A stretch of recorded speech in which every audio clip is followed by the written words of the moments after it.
Welcome to this press conference. In the past week, the number of community cases has increased to 60, and among them, 40 so far are linked to the Tan Tock Seng Hospital cluster. We are testing all patients and visitors who had been at Tan Tock Seng Hospital on or after 18 April, including discharged patients and all 12,000 staff on campus. So far, Tan Tock Seng Hospital has completed testing all inpatients, and the results have all been negative, other than those whom we have already announced. Yesterday, we completed a second round of testing of these inpatients, and the results are pending. Some of them may be incubating and may become positive in the days ahead, and we will continue to monitor them. Testing of Tan Tock Seng Hospital staff is in progress. So far, we have completed testing around 10,000 staff.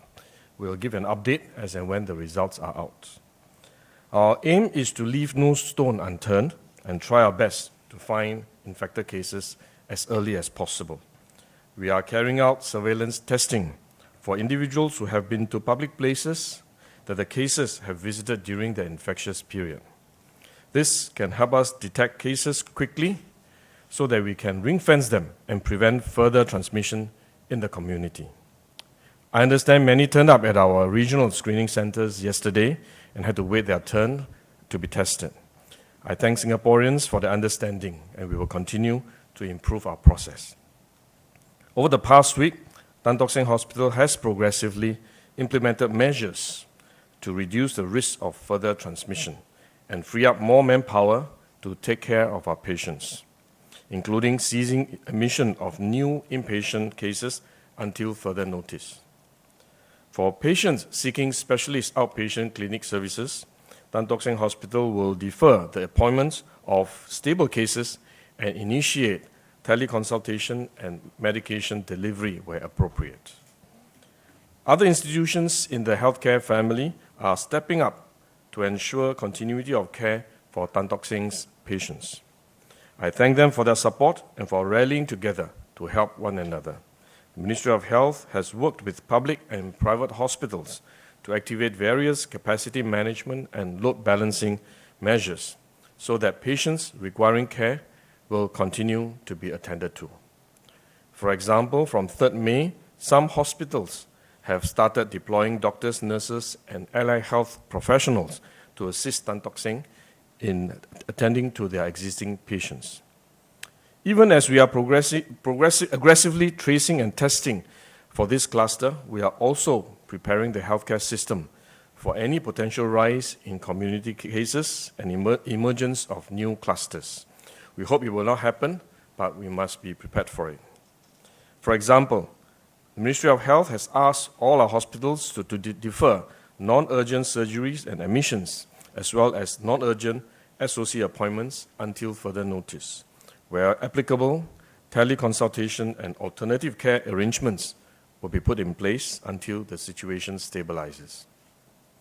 Our healthcare workers are on the front line fighting the virus every day and caring for our patients. I hope Singaporeans will rally around them, especially those from Tan Tock Seng Hospital and the National Centre for Infectious Diseases, and show them the well-deserved support that they need.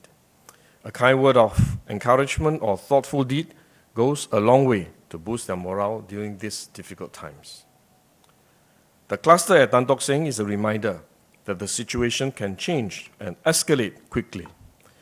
Beyond this cluster, community cases have also risen over past weeks. We therefore need to step up efforts to keep the community safe and break the chain of transmission by reducing interactions in the community and in the workplaces. The multi-ministry task force will therefore put in place additional measures from 8 May to 30th May. And my co-chair, Minister Lawrence Wong, will provide more details in a short while. We will continue to monitor the situation very closely. Depending on the local COVID situation, we may introduce more measures if there is a need to do so. Vaccination continues to be an important strategy in our fight against COVID-19. The COVID-19 vaccine is effective in preventing symptomatic disease for the vast majority of those vaccinated, but it does not eliminate the risk of infection completely. Locally, we have seen some cases who had been infected despite completing the full doses of vaccination. But because of vaccination, these cases are either asymptomatic or had mild symptoms, and none has required oxygen so far. Therefore, vaccination remains an important tool to help lower the risk of infection and severe disease. These cases are also a useful reminder that vaccination is one out of a suite of public health and safe management measures that need to work in tandem to reduce the risk of transmission of COVID-19. We must expect that our journey during this COVID-19 pandemic will not always be smooth sailing, and that we will progress always in one direction. There will be periods when we need to tighten our measures, and we need to be nimble in our response and be prepared to adjust measures as the situation evolves. The additional measures will only work if everyone adheres to them and continues to be socially responsible. The next few weeks will be critical for us, so let us all play our part and keep one another safe. The silver lining is that we have successfully brought our cases down before, and we can do it again, so long as we work together. Let me just say a few words in Mandarin.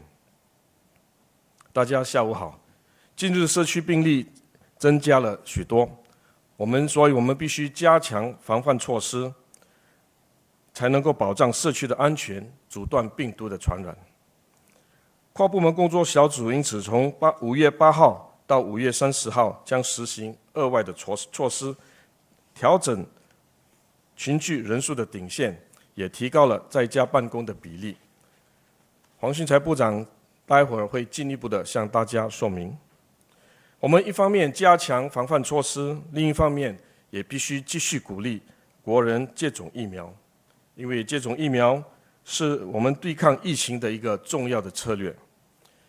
冠病疫苗有助于接种者在感染的时候避免他们出现严重的症状。当然，接种疫苗不能100%的避免一个人被感染。本地已经有一些病患，虽然已经完成了所有所需的疫苗剂量，但还是被感染了。但是，正因为他们接种了疫苗，所以他们当中有些人是完全没有症状的，另一些人的症状则是轻微的。到目前为止，这些病患也无需额外的氧气供应。所以，接种疫苗仍然是一个非常重要的环节，有助降低人们对受感染和出现严重疾病的风险。这些病例也提醒了我们，接种疫苗是我们一系列公共卫生和安全管理措施当中的其中的一环。这些措施必须同时进行，才能够发挥作用，才能降低病毒传播的风险。所以我希望在这里再一次的鼓励大家尽早去接种疫苗，特别是我们当中年长的，因为他们所面对的风险最高，所以要趁机在及时去接种疫苗，保护自己，保护家人。让我们一起来努力控制病情，保障大家的安全。接着下来，让我邀请我们的医药总监Professor Kenneth Mark 向大家讲解近日的这个病情的情况。Prof. Mark. Thank you very much, Minister. As of the 4th of May 2021, the Ministry of Health has preliminarily confirmed 5 new cases of locally transmitted COVID-19 infection, all of whom were detected from our proactive testing of patients, visitors, and staff at the Tan Tock Seng Hospital or their close contacts, and had already been placed on quarantine. And based on our investigation so far, the cases are in the community, and there are no new cases in the dormitories. In addition, there are 12 imported cases who had already been on stay-home notice upon arrival in Singapore. So in total, there are 17 new cases of COVID-19 infection in Singapore today.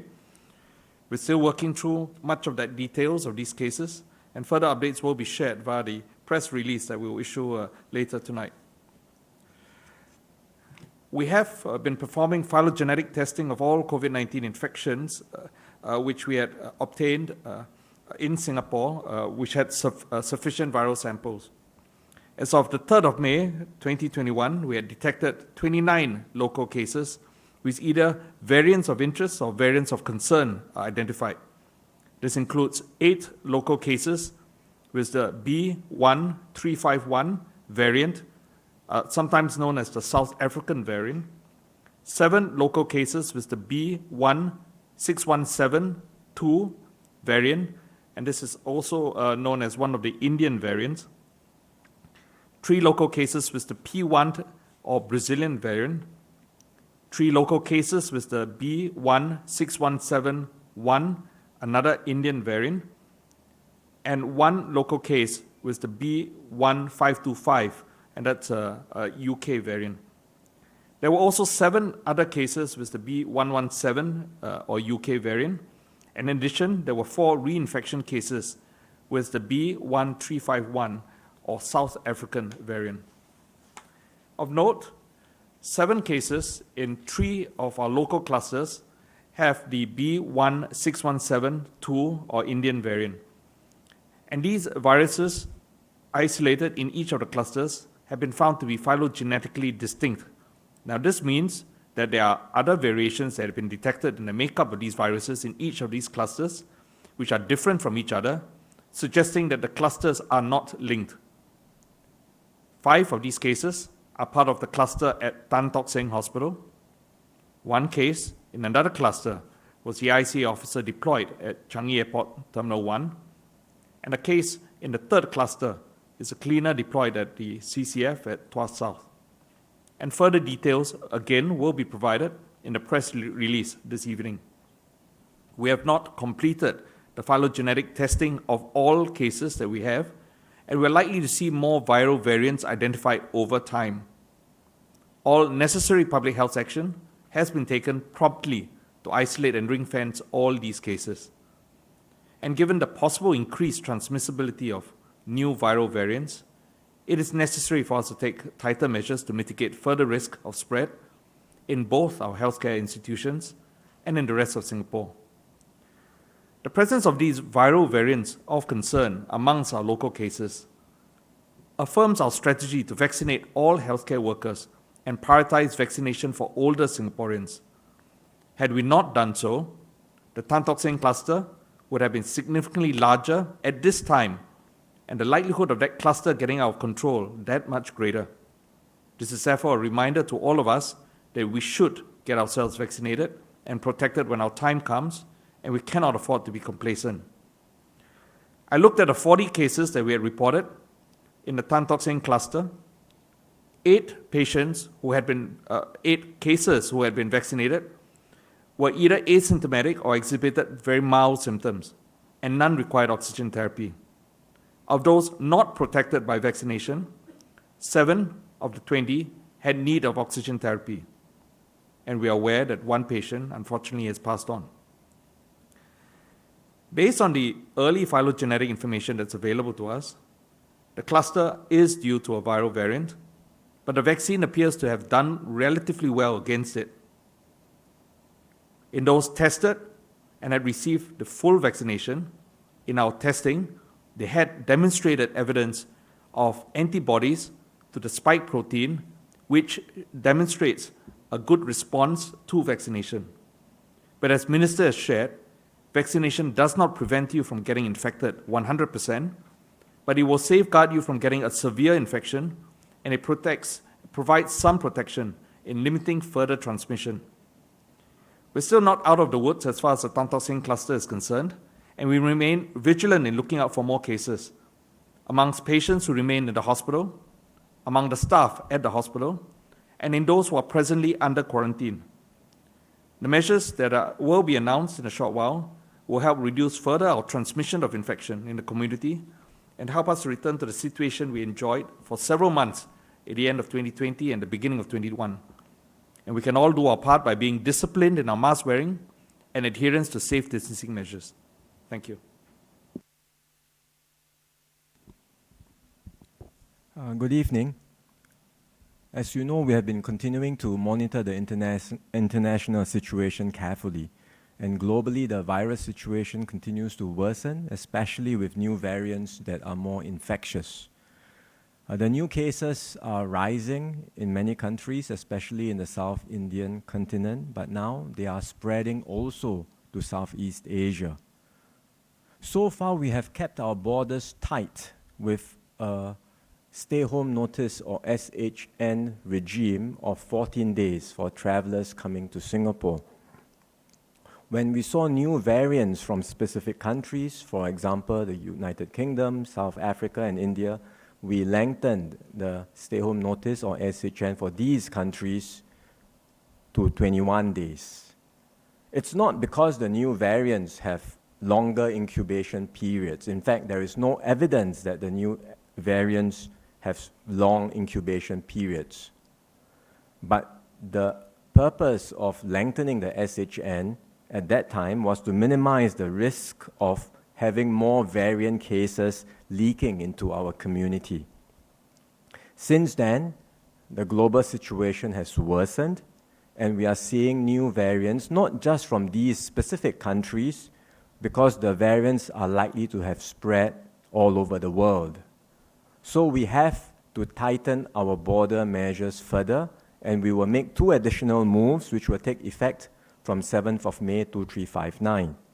First, we will lengthen the SHN duration from 14 days to 21 days for travelers coming in from higher risk countries or regions. Second, where it comes to the definition of travel history, today our border measures are determined based on the traveler's recent travel history in the past 14 days. So likewise, we will now extend that to the past consecutive 21 days.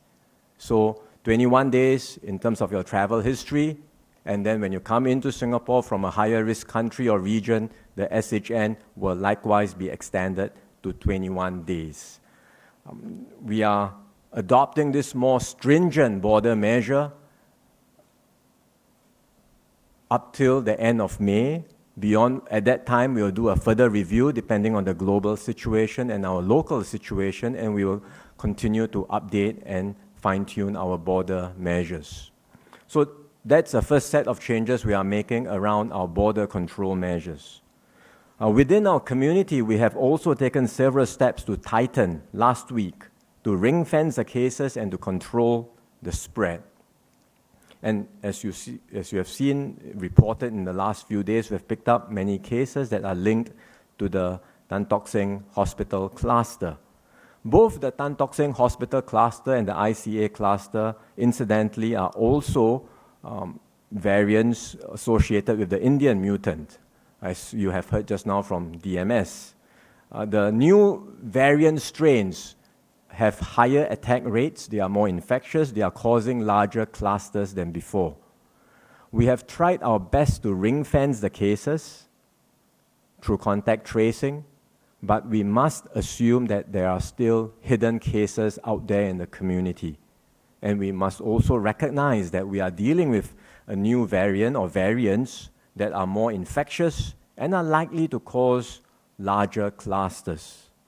So we need to tighten our measures within our community too. And we will do so from the 8th of May to 30th of May. It covers several key events and public holidays. Mother's Day is coming this weekend, Hari Raya next week, Vesak Day on the last week of May. So I recognize that this will cause considerable inconvenience to everyone, but I hope we all understand why we need to put in place these tighter measures. Let me summarize quickly what these tighter measures are. First, the current permissible group size will be reduced from 8 persons to 5 persons. That means that when you go out, whether it's for a meal, for social gatherings, no longer 8 persons, 5 persons. Likewise, the cap of distinct visitors per household per day will be reduced from 8 to 5. We had earlier said that individuals should keep to 2 or less social gatherings per day, whether visiting another household or meeting with family or friends in a public place, so that still remains. But the group size will be reduced from 8 to 5. Second, we will require more people to work from home rather than go back to the office. Today, up to 75% of employees who are able to work from home may be allowed to return to the workplace.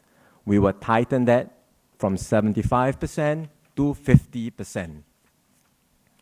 Third, we will reduce event sizes across the board for a whole range of different events. So live performances, for example, we had allowed up to 750. We will now bring it down to 250. Pre-event testing will be required for all attendees of these events if there are more than 100 attendees. So the cap is 250. If you have 100 persons, there is no need for pre-event testing. If you go beyond 100, the cap is 250, and pre-event testing will be required for such events and performances. Likewise, for congregational and worship services, the same would apply. The cap is 250. If you have not more than 100, then there is no need for pre-event testing. But so long as you go beyond that, you are limited to 250, and pre-event testing must apply. In addition, we had earlier allowed congregational singing in religious settings, but we will now suspend that particular measure. For weddings, we are applying a slightly tighter restriction because in a wedding setting, the risks are higher. People are gathered together without mask and eating. So the maximum cap remains at 250 with pre-event testing, but if there is no pre-event testing, then we will apply a stricter cap of 50 persons, not 100, but 50 persons. For funerals, attendees will be limited to, on the day of the burial cremation, they will be limited to no more than 30 persons. That's down from 50 persons. And for the days of the wake, it remains at 30 attendees at any one time. For spectator sports and participation in sporting events, as a new requirement, all such mass participation sports events will be suspended and no spectators will be allowed. Next, we also recognize that there are some settings which are of higher risk. This is from international experience. It's also from our own local experience. And such settings are typically where there is a high density of people who are unmasked and in close proximity with one another, often for prolonged periods. The good example will be settings like indoor gyms and indoor fitness studios. So we will close such indoor gyms and indoor fitness and health studios during this period of heightened alert. Outdoor exercise activities and programs may still continue, subject to a class size that's smaller than before. We used to allow 50. We will now reduce that to 30 attendees in total with safe distancing measures in place. We had also earlier announced that trace together only safe entry will be implemented from 1st of June. That's where you enter public venues with a high throughput of visitors. You use the Trace Together app or token to enter these venues. So the start date was originally planned for 1st of June. We will now bring that forward to 17th of May. Effectively, when you look at the range of measures, which I've just given a summary of, the measures will bring us back to phase 2 for a few weeks, from 8th of May to 30th of May. This is not a circuit breaker. We certainly hope not to have to invoke another circuit breaker, but we have proposed quite a stringent and very tight set of measures so that we can respond robustly and preemptively to the latest latest outbreak of clusters and do our best to snuff them out early and reduce the likelihood of having to impose more drastic measures down the road. So we seek everyone's cooperation to comply with the latest set of rules, not just the letter of the law, but the spirit of it. So for example, even though the start date of these measures is set on 8th of May, and that's to give businesses, enterprises, organizations time to adjust, we asked everyone to start, in fact, doing your part with immediate effect. Starting tonight, try to scale back your activities as much as possible, scale back your social interactions, and stay home to the extent you can. Meanwhile, for those who are medically eligible, we would strongly encourage you, as Minister Gan had said just now, to get yourself vaccinated, get your booking slots early as soon as possible, and get yourself vaccinated. We have been able to bring down infection rates. We have been able to keep the infection under control before. We can certainly do it again, working together and get back on track with our reopening plans. May we now have the first question from SD. Timothy, please. Thank you, Ministers, GMS. Now, Minister Wong earlier mentioned that we certainly hope not to have to implement a circuit breaker, and I can understand that sentiment. But the number of unlinked cases right now is about the same as when we first entered the circuit breaker. We currently have about 10 active clusters, almost on par with what we had when the circuit breaker was announced last April. Given that the circuit breaker did work the last time, why are we choosing to tighten measures in a phased approach rather than taking a full measure of another circuit breaker? And given that the situation has been worsening over the last few weeks, will Minister Gan consider extending his stay in the MTF, or at least staying on an advisory role? Thank you. Well, we are monitoring the situation very carefully. And if you look at the indicators in terms of unlinked cases, and more carefully in terms of what we are picking up from the Sentinel surveillance, I wouldn't say that the situation is where we were before we entered the circuit breaker last year. Our public health experts who have been monitoring this very carefully would liken it more to the early phase when we entered into the COVID-19 outbreak, and we were seeing sprinkling of community cases throughout our community. Right? Maybe more like the situation February, March, rather than right before the circuit breaker. So there is a qualitative difference in the situation assessment by our public health experts. That's one. Number two, we also have far better capabilities today compared to then. We have more testing capabilities. We also have better contact tracing capabilities, where we are able to move in faster, identify the potential close contacts, and even the wider ring of possible exposures, and get everyone tested so that we can more quickly ring-fence the cases and prevent further spread of the virus. So I think if you look at where we are today, it is not quite the same as the situation before the circuit breaker. We think we are able to snuff out the current outbreak of clusters and bring things under control. But as an additional preemptive step, we are taking this move that we have just described, bringing the whole suite of measures back to phase 2 and taking a much tighter posture overall. And we believe that if we do that, and if everyone cooperates from now to 30th of May or end of May, we have a good chance of bringing cases down and getting things back on control. Thank you. I think it's important for us to clarify that we have not ruled out the possibility of a circuit breaker. Certainly, we hope that we won't get there, and we must do what we can with this set of measures that we've just announced, and with the cooperation and support of all Singaporeans. I think we probably will be able to avoid having to get to a circuit breaker situation.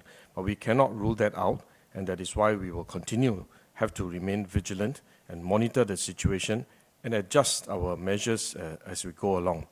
Just now you also asked whether I'm going to stay on in a multi-ministry task force.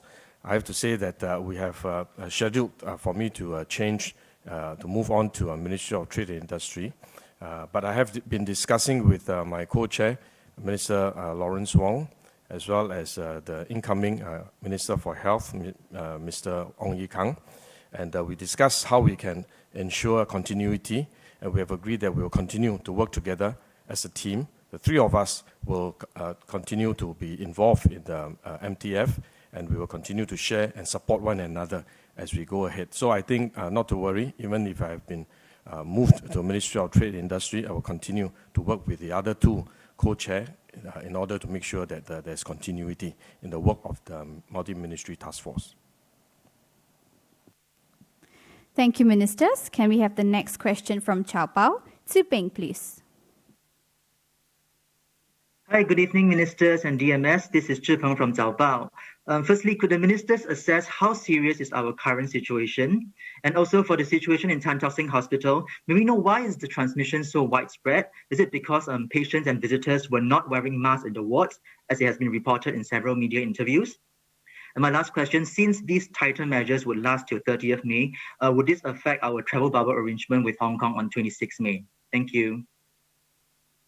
I must say that we take this current situation very seriously, and it is a serious cluster that we are seeing, and not just one cluster, we have several clusters emerging concurrently. And therefore, that's why we have to introduce additional measures to prevent further spread of the transmission. And I hope that all Singaporeans will also take this seriously, and let's work together. These measures are by no means easy, and I'm sure it's quite imposing on many of us. Some of the activities have to be cancelled, postponed, or scaled down, and many businesses may be affected. They have to make adjustments, and therefore we don't take this lightly. But I think if we work together, we will be able to keep the situation under control. I'll ask DMS to talk about the situation in Tan Tock Seng specifically. Thank you, Minister. We have been studying this, and we continued our epidemiological investigations. These are not completed yet, so we will not be able to give you a definitive response at this stage.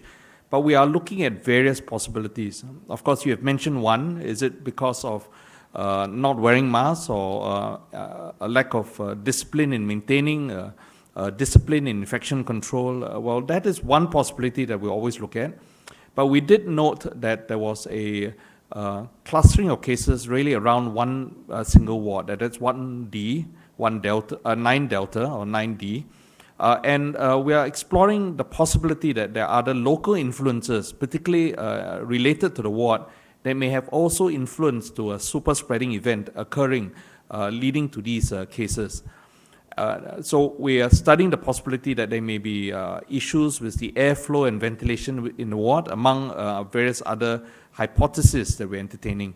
So until the studies are complete, we will not be able to give a definitive response, but we are exploring all possibilities, and we're taking precautions accordingly as we manage existing patients admitted in Tan Tock Seng Hospital.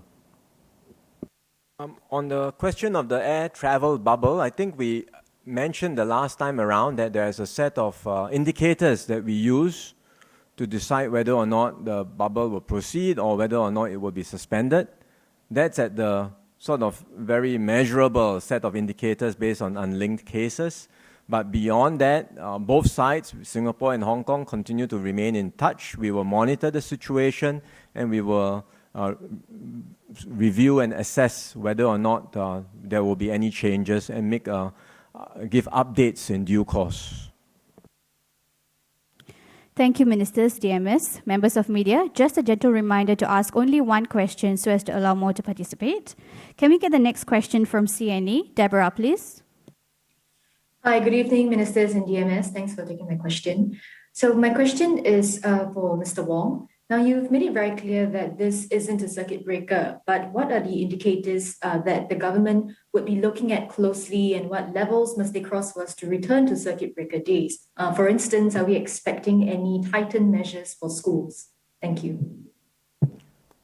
There will be some tightening around the school sort of based measures, be it suspension of the school games, as well as some tightening of the safe management measures that will be put in place as part of this return back to phase 2, which we are putting in place from now to 30th of May. And that one MOE will release the details separately. As to whether or not these measures are adequate, whether we might have to go further, as Minister Gan said just now, we never rule out the need for tighter measures or even the possibility that we might have to go back to a circuit breaker. But based on the assessment of the situation, based on where we think we are today, the clusters that have formed, the cases that we have seen, we think these measures are these measures that bring us all the way back to phase 2 are already a very strong preemptive move that potentially, if we do it well, potentially can arrest and snuff out the hidden cases that are even in our midst. Well, I mean, there is no guarantee, of course, that this will be sufficient, so we will have to monitor the situation over the next few days and weeks. If there are more unlinked cases, if new clusters emerge, and we all know that based on the experience so far, the cases that we are seeing popping up are due to the new variants, they are more infectious, and larger clusters are forming. As compared to, say, months ago, where we did have unlinked cases, but then you would have 1 or 2, and they would stop there. You wouldn't have such big clusters. This doesn't seem to be the case more recently with the ICA cluster and the Tan Tock Seng Hospital cluster. We hope we will have contained these clusters, and with the new measures, we would be able to slow down the spread. But if new unlinked cases continue to pop up, new large clusters continue to emerge in the coming days and weeks, then certainly we will not hesitate to take even more stringent measures, even the possibility of having to enter another circuit breaker down the road. But let's try our best to avoid that scenario, and let's all do our part first to, as I said, comply with the new measures, the latest set of measures, and do it not just following the letter of the law, but do it in the spirit of it. So do our best to minimize our social interactions and activities and stay home as much as possible. That will certainly help reduce the chances of new cases emerging. Thank you, Minister. Can we get the next question from Reuters? Chen Lin, please. Good evening, ministers and DMS. So currently, out of all the infected persons in TTSH and ICA clusters, how many are fully vaccinated and which vaccine brand they took respectively? And does the latest outbreak in Singapore shed any fresh light on vaccines' ability to cut transmissions? Thank you. Thank you very much for the question. I have information with me concerning the Tan Tock Seng cluster. I don't have all information about the cluster around the ICA officer, but we'll try and give you some information in due course. Of the 40 individuals that we have identified associated with the Tan Tock Seng cluster, we've had 9 individuals who are fully vaccinated, and these are mainly staff in the hospital. And as I mentioned, 7 of them are staff in the hospital, 2 of whom are patients, all of whom were relatively asymptomatic or had mild symptoms. There were 24 individuals that either were not vaccinated or had at most 1 vaccine dose. Of these, 3 were staff members, 14 were patients, and 7 were either visitors or caregivers associated with patients who had been admitted into the hospital. So that gives you that total of 40 that were present. They were vaccinated with a mix of the 2 different vaccines. As you know, we vaccinate with either the Pfizer vaccine or Moderna. The majority of people who were vaccinated with the Pfizer vaccine, but there were at least 1 individual, I remember, I'll have to check the further details, but at least 1 of the individuals had a Moderna vaccine administered. Thank you, DMS. Can we get the next question from Wan Pao? Kang Wei, please. Hi, Minister and DMS. This is Kang Wei Wan Pao. As previously shared, some cases in the TTSH cluster, actually some have carried the Indian variant. And we also see that there's numerous confirmed locally transmitted cases who have returned to Singapore earlier in the year and were only tested positive during departure. So would the minister want to give like a review if the closure of border could have been done sooner? And if the ministry is looking at people who have returned since early this year to go for either voluntary or compulsory COVID testing as well, to do a more preemptive check. Thank you. Okay. Can you repeat the second part of your question? I didn't quite catch it. Because there has been a lot of cases that have been tested negative when they came into Singapore but tested positive during departure. So would there be any action taken to preemptively maybe ask them to go for either compulsory or voluntary COVID tests to see whether we have more cases in the community without knowledge? Got it. Thank you. Well, on travel, I think we should again look at the broader picture. Unlike some large or resource-rich countries that can more or less shut their borders for a long time, Singapore cannot afford to do so. Certainly not for a prolonged duration of time. Why? Because we are small, we do not have insufficient resources. We need migrant workers to build our homes. We need migrant workers across a wide range of essential services for our own needs. We need migrant workers to care for our elderly. And so it's really very hard for us to close our borders permanently. Instead, we have always taken a risk-based approach in managing our borders from the start. How do we do so? Number one, we control the inflows of arrivals.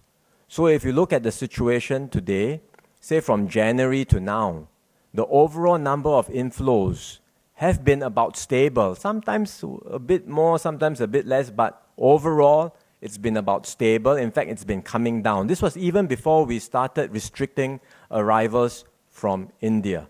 We have already been very tight to the point that the backlog of applications from companies and from potential employers here in Singapore has been growing significantly, considerably, and to the point where many projects have been suffering from delays, as all of us know.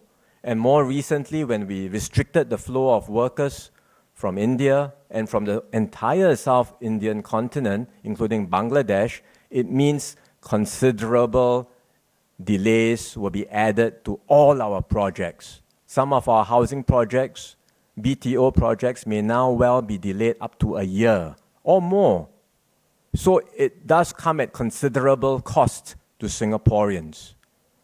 Number two, beyond controlling the inflow and keeping it very tight, as we have been doing, and then even more so recently, we have always had a stay-home notice regime. So the migrant workers coming in or the inflows coming in do not come in without any isolation. They come in, they have to serve a stay-home notice regime.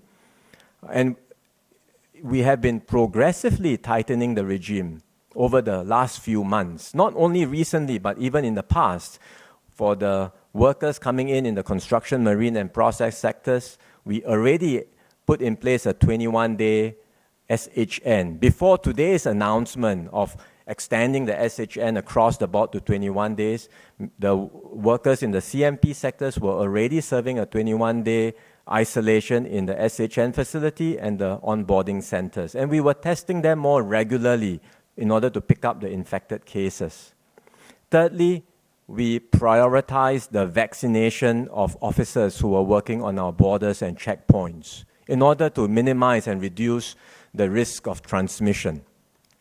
So we have put in place all of these measures from last year all the way till now.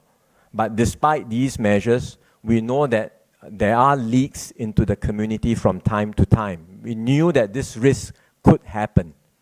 Even, for example, in a country like China, where they have also very tight border measures, I read a report recently where they said that the Indian variants had likewise leaked into several cities and have been picked up in several cities. So the point is, we continue to keep our border measures as tight as possible, but we cannot rely solely on border controls. We have to make use of other tools at our disposal: testing, tracing, safe management measures, and now vaccination. And if we do all of this well, then we can control the spread of the infection in our community.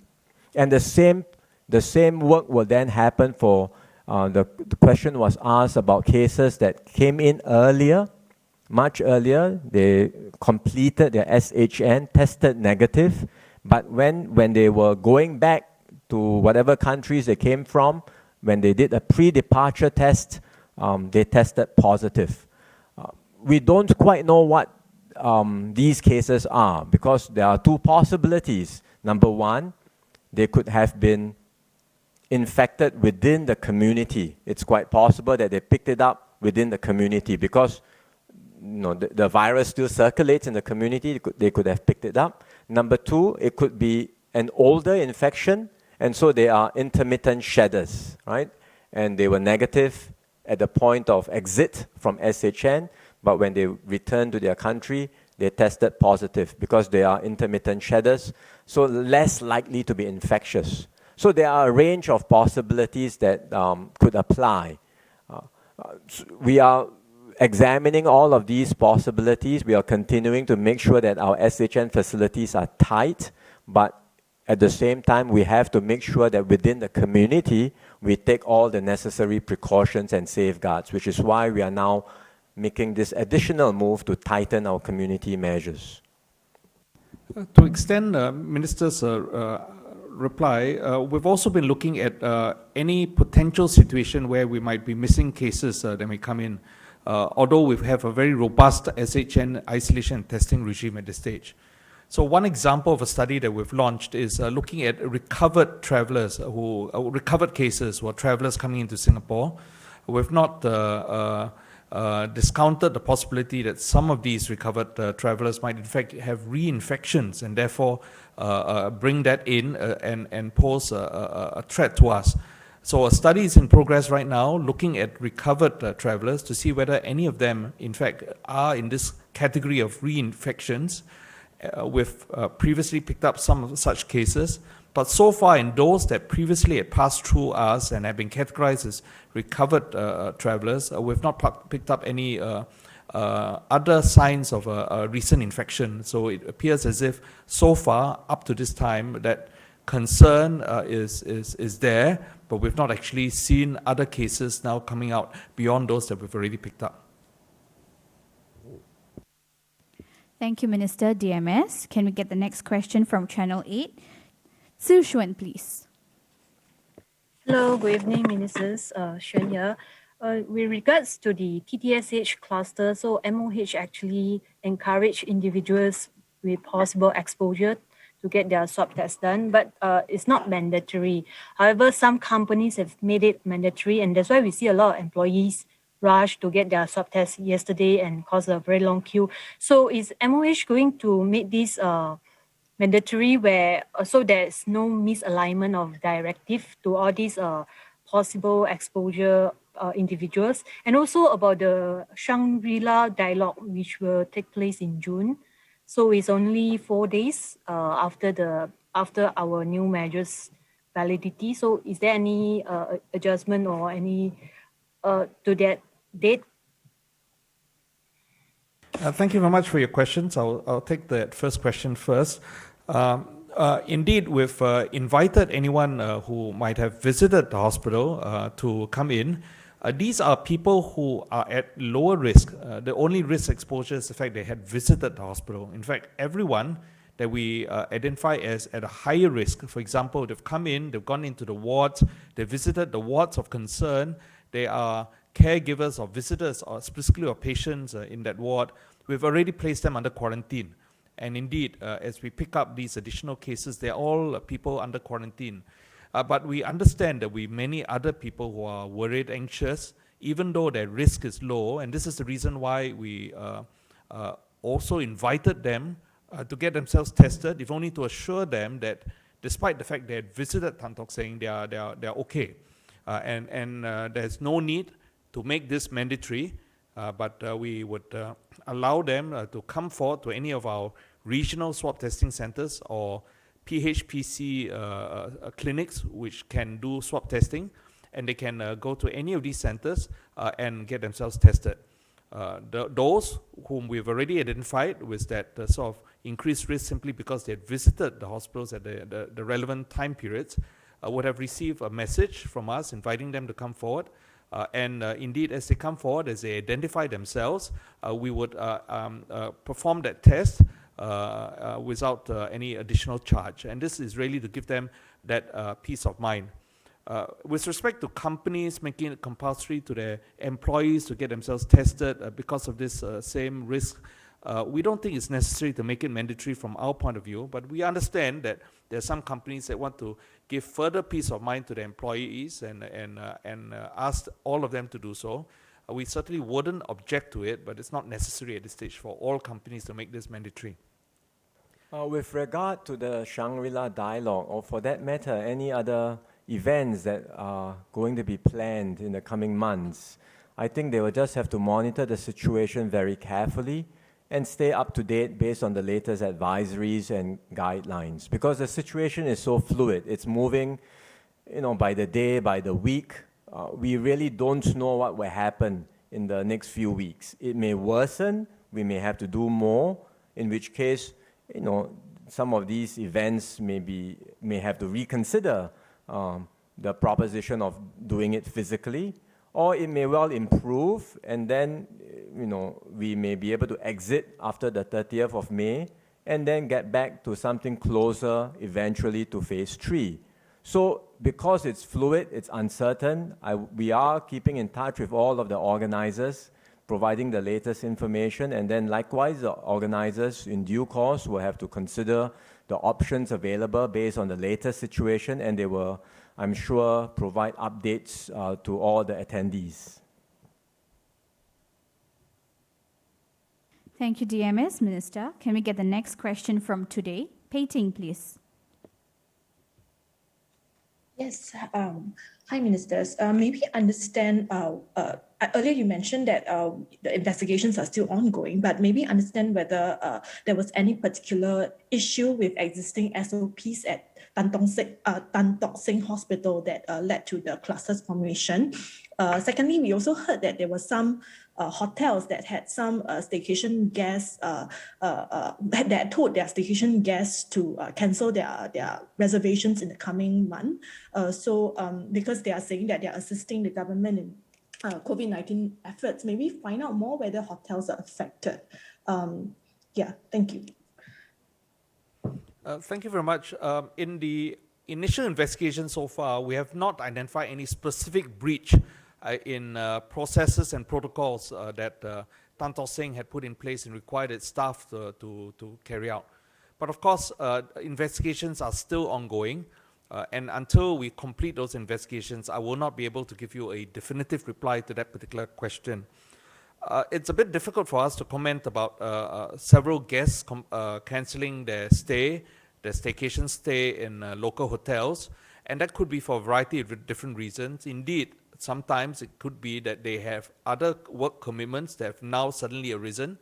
They could be participating in the efforts to help to manage the outbreak, but without further information, it's a bit difficult for us to tell.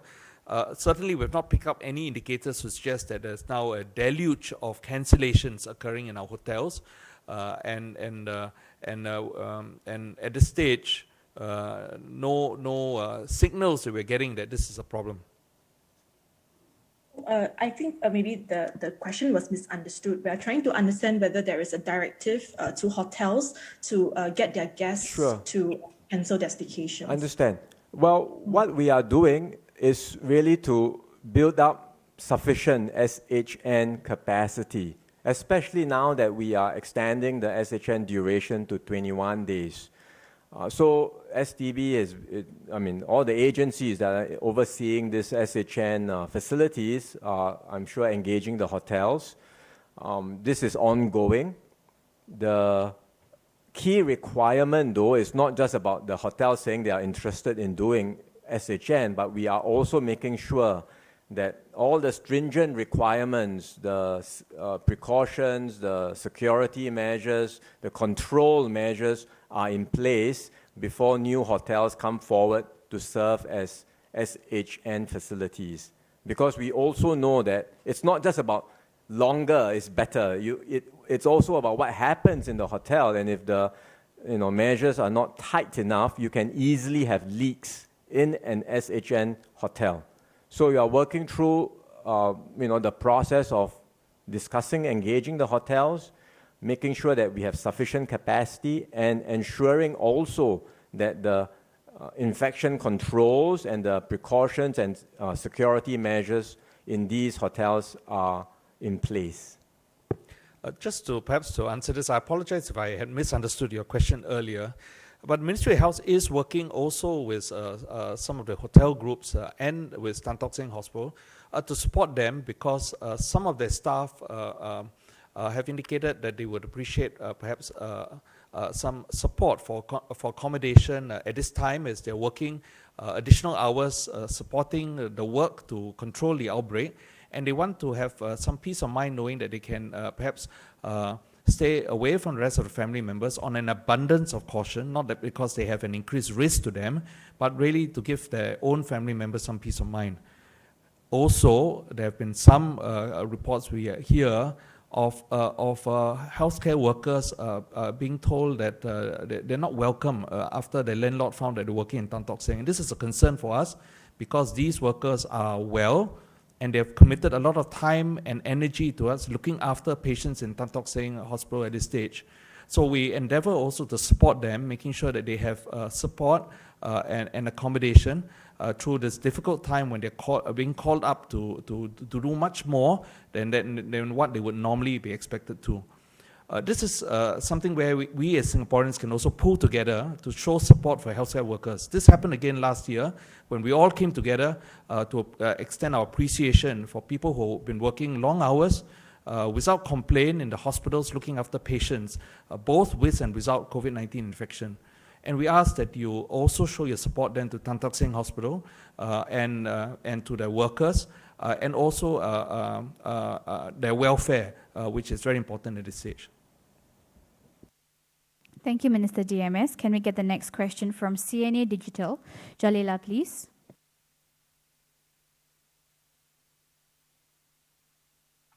Thank you. Can you hear me? Yes, we can. Thank you. Many of the additional measures being announced today take effect in a few days' time. If the risk is already here, why not implement the changes immediately? And does the current situation mean there is a need to accelerate the vaccination program? Well, as I said just now, when you make these changes, there will always be some adjustments that are needed. Groups will have, the businesses will have to make adjustments, so we are giving some time for them to make the necessary adjustments. But we don't have to wait for the new rule to kick in. As I mentioned, all individuals, all of us can do our part and start minimizing our own activities and start to scale back, stay home as much as possible. So that's a call out to everyone. Don't have to wait till 8th of May. Even starting tonight, we can all already scale back our activities. And the more we do so, the more we stay home, the better the chance of reducing the spread of the infection. As far as the vaccination program is concerned, we will continue to do as much as we can. We have never held back our vaccination. Right? So long as supplies come in, we are rolling them out as quickly as we can. So the only the key to get more people vaccinated is not so much on the supply side, but really the take-up rates. And that's why we also encourage everyone who is medically eligible to step forward if they have not done so, get a booking slot as soon as possible, and get themselves vaccinated. I should also emphasize that while we are the effective date is still a couple of days away. We should not go out and try to celebrate and try to squeeze in and have a big powwow before the measures come to effect. So as Minister Wong highlighted, we should begin to exercise caution because the virus doesn't really respect rules. The virus will not wait until the effective date. So therefore, do what we can to minimize the risk of transmission. If we can stop, cut back our social activities, cut back our social contacts, all the more better. So I encourage everyone to exercise caution and vigilance, even as we approach the deadline of the implementation of these measures. Thank you, Ministers. We will now take the last 3 questions. Can we get the next question from ARD German TV? Sandra, please. Hi. Have you thought about implementing a measure that China already has, which is asking all incoming passengers to present not only a PCR test, but a blood test as well, so you can check on antibodies?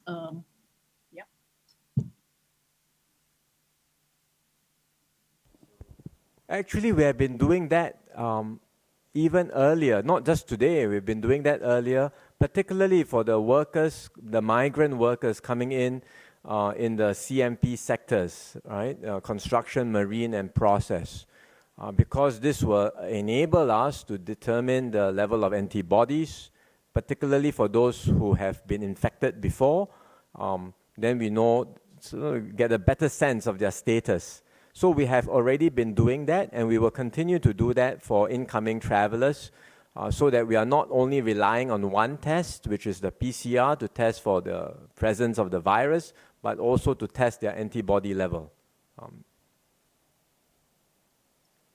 But you haven't asked that any other passengers. It's just the migrant workers who do that at this point, right? That's right. So we are studying, and we will consider whether or not to extend that further. Thank you, Minister. Can we get the next question from Tamil Murisu? Venga, please. Good evening, Ministers. Since the additional travel restrictions were put in place for the Indian passengers, are there any numbers for the numbers of Singaporeans or PRs trying to come into Singapore? And are there any further plans to help the situation in India? So today, the Indian cases crossed the 20 million mark. And last week, 256 oxygen cylinders were given. And before that, the Indian Air Force had actually come here to take 4 cryogenic tanks as well. So are there any further plans to help the India COVID situation? Thank you very much. I don't have the specific on the numbers, but they have come down significantly after we have restricted travels. There will still be a occasional few coming back, and mostly entirely now, because of the restrictions, only returning Singaporeans and PRs, very few, because the flights have also been curtailed. Like I said, the numbers have come down, but if you talk about before the restrictions were put in place, just to give a context, the numbers were always very stable, right? And a large proportion of the flows from India were in the construction, marine, and process sectors. And that's what the profile was like. And then after we put in the restrictions, we tightened the inflow initially, and then we restricted all long-term pass holders and short-term visitors. That number has just dropped down quite significantly. In terms of the situation in India, our hearts go out to what's happening there, and we recognize that it's an important issue because no country is safe until all of us are safe, and therefore we all need to do our parts to support one another. So to the extent that we are continuing in touch with our Indian counterparts, MFA is certainly in touch with them, and to the extent that we can help, we will certainly do so. Thank you, Minister. We will now take the last question from Shinmin Daily News. Gigling, please. Hi, Ministers. Okay, so my question is, because I see from press release that there's a serial number for the reinfected cases like RI16, RI17, RI18, RI20. So I guess there's some kind of serial numbers being given to these reinfected cases. So how many reinfected cases do we have now? And then are we now considered, can we already consider Singapore now is back to phase 2? Yeah. Thank you very much for the question. I don't actually have the final number on number of reinfected cases, but we can make that available after we check and get a more accurate figure. We have a system of numbering all our cases. You realize on a daily basis when we issue our press releases, there will be a numbering system that comes on, and there's a numbering system for those who are tested positive via PCR tests, and when we have imported cases coming in, we have a format for looking at them, and here and also for reinfected cases. The numbers when we present at press releases may not necessarily come in running order, and that's partly also because as we identify cases, we give a number immediately, but as more details come up, as the other test results become available, we may realize that these are old cases, these are not really reinfected cases, but we don't necessarily then restart the clock. We just remove those case numbers assigned to that particular patient, and then the next available case number is assigned to the next person who fulfills that criteria down the road. So whatever you see on the press release, if you see a number that says 20, 21, it doesn't necessarily mean that there are 21 cases, but it just means there were 21 individuals where numbers were assigned, and then subsequently some of these cases may have been rescinded as more information became available. But the exact numbers, we'll go back, we'll check, and then we'll make that available to the media. On the second part of the question, yes, we are effectively back at phase 2. Based on all the measures that I've just described, 8 to 5, the new limits, the new restrictions, effectively we are positioning our measures as going back to phase 2. Like I described earlier, there is a view that based on the assessment of the situation today, the fact that we had gone out very quickly last week to tighten up, to identify the cases, the close contacts, to get everyone tested, that the range of measures we have already put in place might be sufficient to contain the clusters. That's one view, right? And then based on that, we might be able to control the spread already. But we do not know, we will never know whether there are cryptic hidden cases that may have escaped our net. It's not possible to be 100% sure. So what we are proposing today and what we are announcing today is, in our view, a robust and preemptive move to tighten up across the board, reduce movement across the board, reduce interactions generally.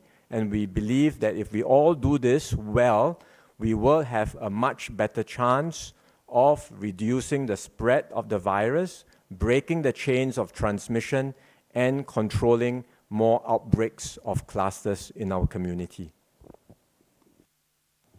Thanks. I just want to conclude by saying that the situation remains quite fluid going forward over the next few weeks. So we need to continue to monitor the situation. And we also have to expect that some of the measures need to be further adjusted as we go along, depending on how the landscape, how the situation evolves. So I urge the Singaporeans to bear with us, to be patient with us. As and when the situation evolves, we will need to continue to adjust the measures, and we will keep Singaporeans updated on the situation as soon as we know of the development. So thank you very much once again for joining us at this press conference.